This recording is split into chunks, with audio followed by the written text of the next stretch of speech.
হাজেরাকে লিখন বলল, তুমি তো গতবার বর্ষাকালে টমেটোর সালাড তৈরি করেছি, হয়তো টমেটোর জাত আলাদা ছিল। সাধারণত আমাদের শীতকালেই টমেটো হয়। কথা শেষ করে দ্রুত লহরী ঘরে ফিরল সে।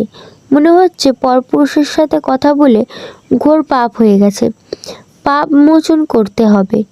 ঘরে ঢুকে ঢকঢক করে 2 গ্লাস পানি খেলো। হেমলতা ঘুমাচ্ছেন, নয়তো পদ্মজার মুখ দেখে নিজ্ঞাত বুঝে যেতেন কিছু একটা ঘটেছে।